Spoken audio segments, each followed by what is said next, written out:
Do you want your business to grow faster? Are you open to new and out-of-the-box ways to drive revenues and increase value? How do you imagine the most successful entrepreneurs and business leaders double, triple, or expand their businesses tenfold or more?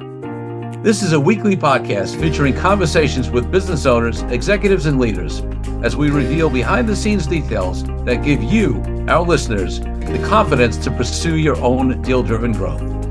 On the show, we discuss a huge variety of deals, everything from large, complex mergers and acquisitions, capital raising, joint ventures, strategic alliances, real estate, affiliate and sponsorship deals, and more, including smaller deals that you can do without significant capital. My name is Kupfer, and I've been supporting deal-driven growth for businesses for over 35 years as a successful entrepreneur, professional negotiator, and attorney. My goal is to help you strategize, plan for, find, and complete deals that will help your company grow faster. Welcome to the DealQuest Podcast. Let's get started. Hello, DealQuest community. Kupfer here with another solo cast.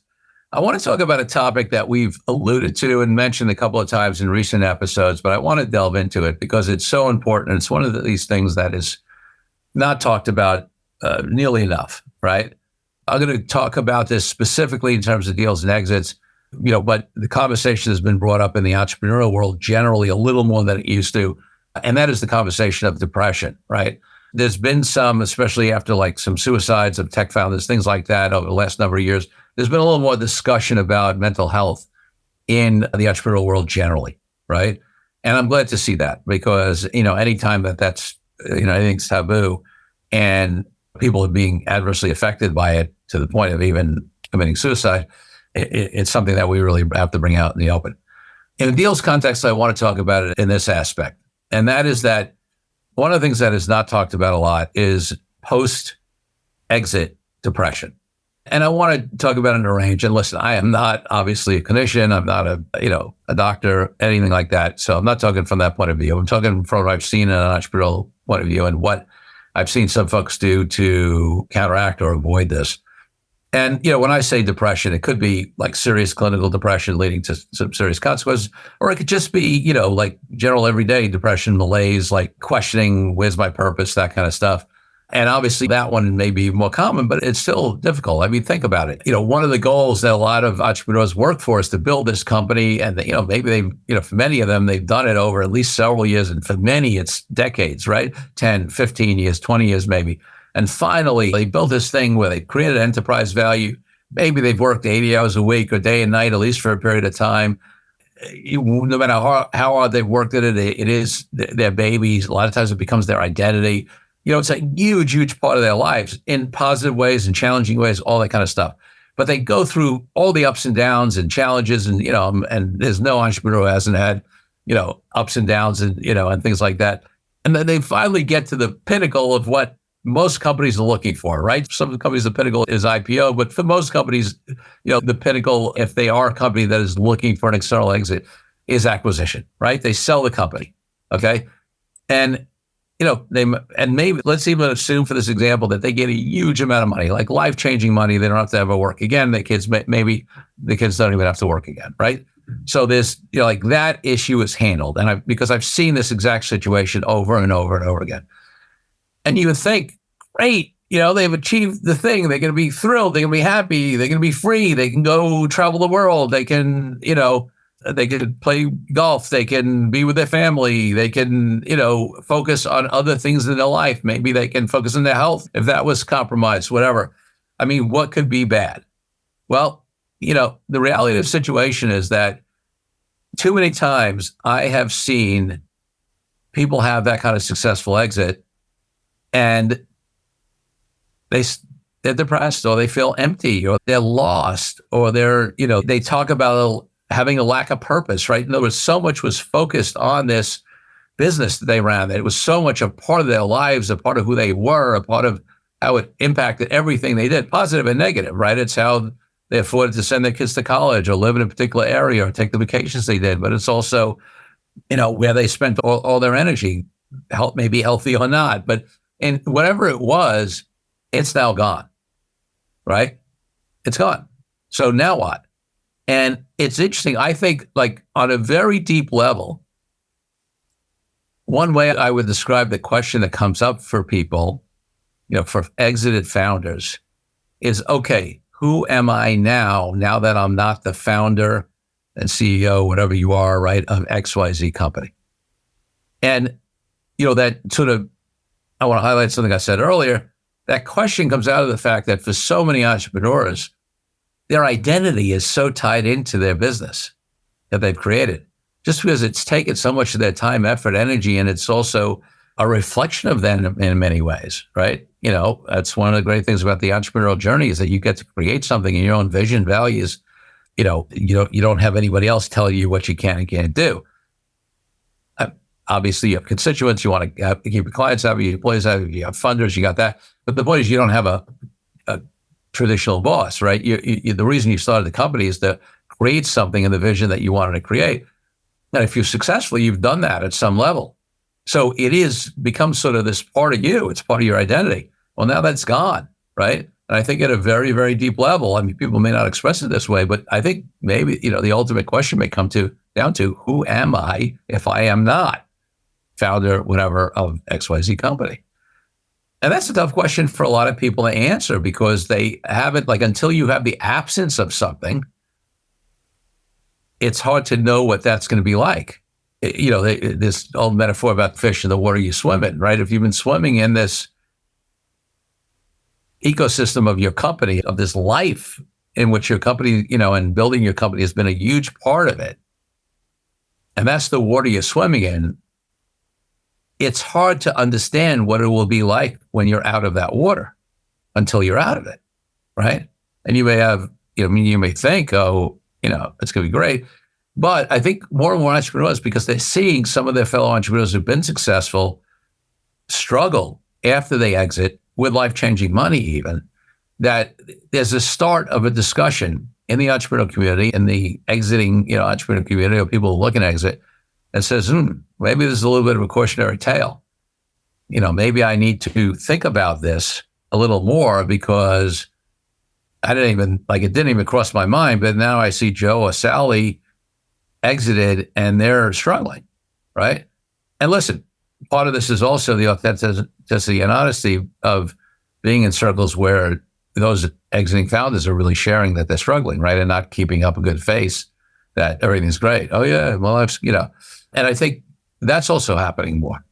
So I don't want to oversimplify this to just bring it down to the fact who am I? But I think that is the fundamental question.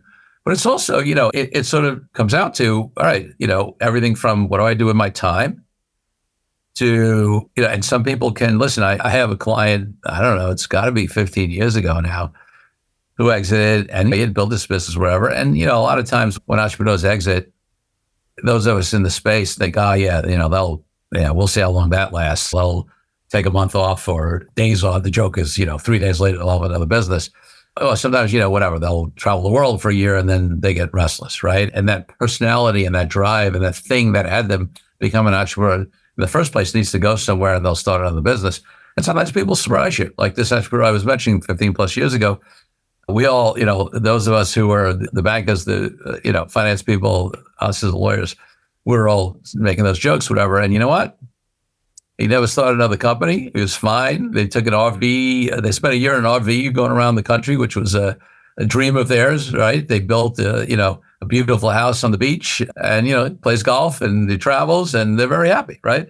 For some people that works, but for others it doesn't, right? And there's always a question of what's next, whether that is building another business, whether it is having some other interest. Many folks who do well end up investing in other companies because they don't want to run a company again. They know how challenging that journey was and things like that. So they're like, but they still want to be in the game. So they become investors. They have the money, they become investors. And for some that works, for some that becomes very dissatisfying because they don't have any control over things. It's not the same kind of energy you get from building something on your own, but for some that works, right? So, you got to figure out what's best for you, but it comes up sort of in every aspect of your life. Like I said, what do I do with my time now?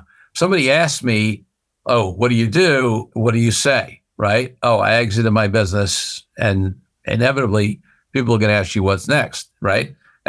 You have no obligation to have an answer to that. I joke with folks. I was talking to somebody earlier who was getting engaged, and we were joking about this, that, society is so like, you're dating somebody for a while, and they're like, when are you getting engaged? You get engaged. And like, when are you getting married? You get married. Like, when are you having kids? It's like, your first kid. When are you going to have a second kid? Like, it's something about our society that always like, wants to not only know, but there seems to be the societal pressure on what's next. And it's, there's some similarity in the entrepreneurial world, right? When you exit, somebody's going to say, oh yeah, what's next? What are you going to do? Right. And it's sort of like, I mean, some people are comfortable saying, yep, don't know, figure it out, take some time, whatever. But even then, sometimes there is this thing about, it just strikes them a chord within themselves about what is next for me, right? What am I going to do?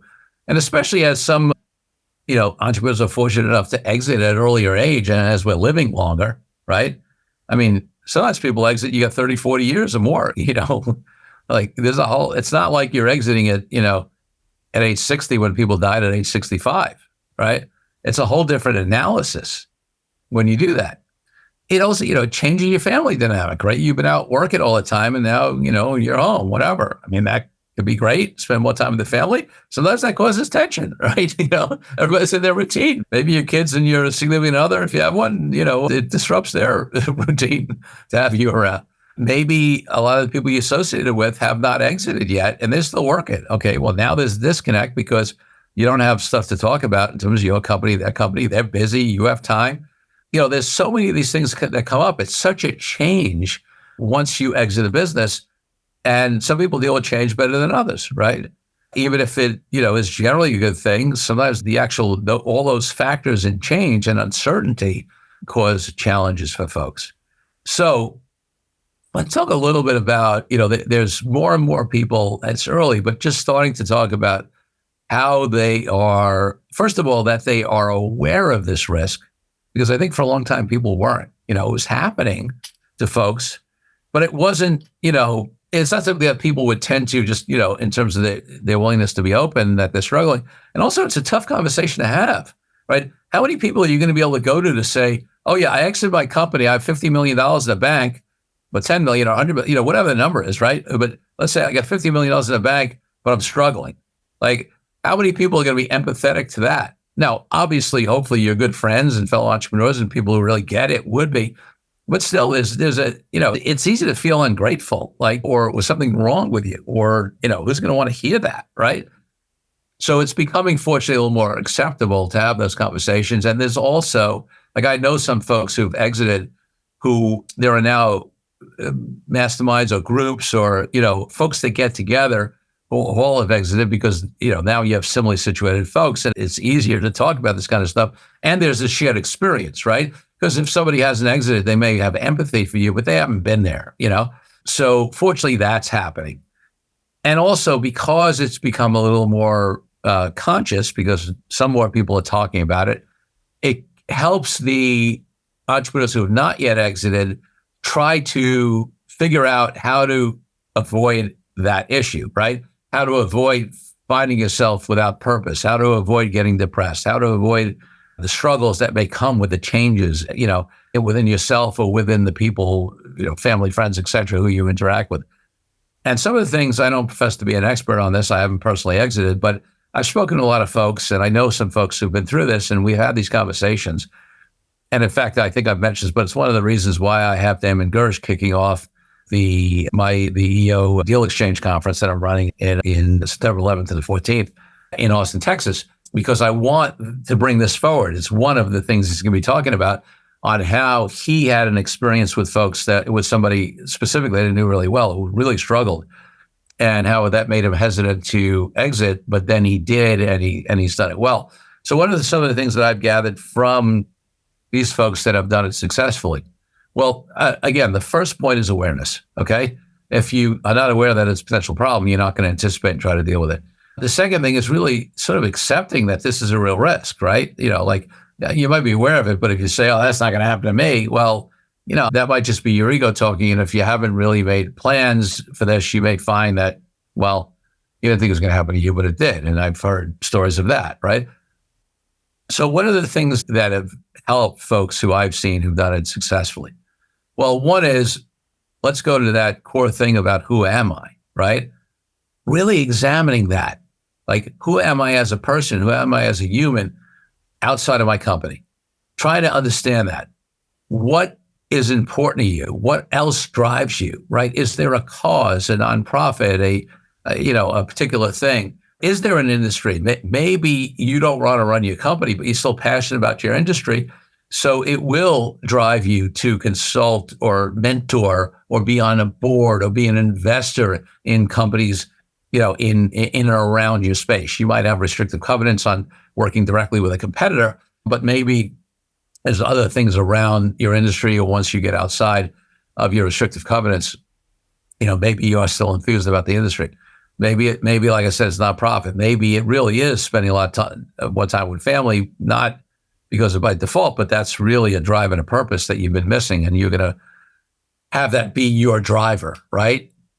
And so the more you focus on your new purpose, or maybe it has been part of your purpose, but where you're going to double or triple down because now you have space on that other purpose outside your company. And the more that you can examine and answer the question of who am I without my company. Now, to some extent, again, I think there's an aspect of that you will never get until you're out of that water, but you can try to anticipate as much as you can. And I think you can get somewhere down the road of looking at that question in advance and then looking at how am I going to spend my time, right? Like not being in a position where, no, what am I going to do? And you're bored, or you're doing stuff that's not healthy, or you're doing stuff that's just to fill the time, right? And a lot of that ties in, right? If you clearly have a purpose and you're going to get excited about, certain causes and nonprofits, okay, well, maybe you'll dedicate some time there if you want to write a check. If you wanted to spend more time with your kids, then, well, okay, you're going to plan to do that. But thinking about these things in advance, and not just, although I think it is important to think about where am I spending my time, what is happening on an activity level, making sure we're also looking at that deeper inquiry about the psychology, about how am I going to feel? Who am I going to be? What is my purpose going to be? What am I excited about? Like, one of the ways that some people have put it is that you need to have something you're moving towards, right? So when you have an exit, a lot of times the whole goal is that's what you're moving towards. You're moving towards that exit. And coming out of that exit, maybe you're moving away from having to run the company day to day, from the stress, from all of that stuff, from the things that have distracted you from this other stuff.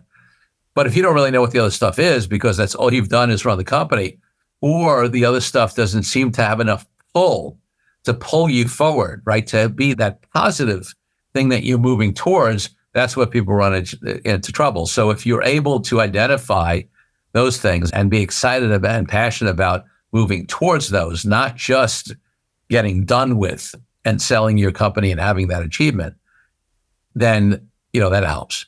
The other thing is that, I'm going to talk about celebration, because a lot of entrepreneurs are horrible at celebrating any win, right? They just go on to the next.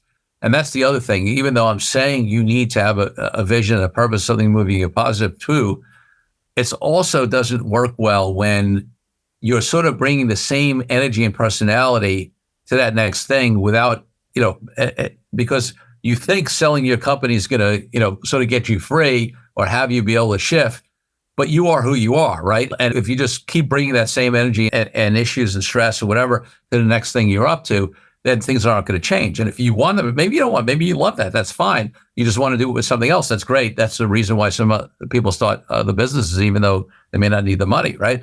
But if part of your thing about the exit is that you want something different, then looking at your way of being and not just defaulting and bringing that way of being to the new thing, where you might end up in the same frustrations or issues or challenges, or not, achieving the other things you want to achieve because you haven't shifted who you are. So one of the ways you do that is to really take stock and look at that and see what you want to change. The other way is to really make sure you sell. First of all, you should just celebrate, right? Come on, you sold your company a lot of money. Beyond getting the money and, smile about that, like, do something, like take space, acknowledge it fully. And part of the celebration is just celebrating is not just looking past and always, being on to the next carrot. But part of it is also taking a step back and completing that chapter, right? The celebration could be a close of that chapter and really acknowledging, what you did there and how successful you were and that kind of stuff, right? And then being able to look at this new thing that I'm suggesting you be pulled towards as a new chapter that you're excited about, right? And not by default, just dragging in all the old garbage from before. And if you can do that, then it allows you to make some new choices from a cleaner place, as opposed to just doing the next thing the same way you did the last thing and having it, you realize that maybe it wasn't the last thing that was the issue for you, it was the way of being around how you did that. And I'm bringing that into the new thing, right? So also, I really encourage you to take a step back to both celebrate and complete that chapter. And then from a new place, from that new way of being, from that new person you want to be, from that new purpose that's driving you, from that new vision, from that thing that's pulling you forward, right? Create this something new that you're excited about and start to look and do that before you exit, right? Because after you exit, it's, too late. I mean, some of the stuff will develop further after you exit. You'll learn more about yourself in the absence of that business. And maybe, you do want to take some time, traveling the world or whatever it is to sort of have a break and decompress and integrate that experience. But at some point, you want to start looking forward, and hopefully earlier on, you would have an idea, what it might be, and then you would crystallize it and solidify it and clarify it, once you get out. So there's so much more to be said on this issue. Again, I don't profess to be the expert. I'm mainly relaying, what I've seen from the so many entrepreneurs I've seen exit and who have been challenged or done it successfully. I hope this, amongst other things, sparks this to be a much more open conversation, and that people share their experiences, and that, more resources and support is developed around this for folks. And, as listeners, as deal makers, as entrepreneurs, I think, this community can understand something that other folks may not. I mean, obviously people outside may say, oh, poor person, exited with 50 million in his bank account. Well, boy, he's struggling. And I get it, right? Compared to somebody who's got is unemployed, who's got 3 jobs or whatever, it's easy to judge. But listen, we all have our own struggles, and I don't care who you are. If you suddenly feel like you are without purpose, or you don't know who you are, in terms of your identity, that's tough. That's tough, no matter how much money you have in the bank. And it's evidenced by the fact that, people have had really bad circumstances, despite having money, in terms of their mental health issues and things like that. So I'm really committed to having people avoid that, to having that ultimate exit deal, be something that is not only celebrated as an endpoint, but is also a phenomenal launch point for something else great in your life. And that you are successfully able to make that transition and do it positively, and then go on to whatever is next for you, whatever that looks like. All right, folks, have a great week, and look out for next week's episode with another great guest. Thank you for joining me on this episode of DealQuest, where we help you understand how deal-driven growth can be your ticket to freedom. I want to invite you to a unique way to tap into the wisdom and experience of the DealQuest community. The Deal Den is a place where entrepreneurs, high-level executives, and business leaders come together, support each other's growth and success, and share what's working best, as well as what challenges we are facing right now. You will get input not only from me, but from all of our members. We collaborate and serve each other.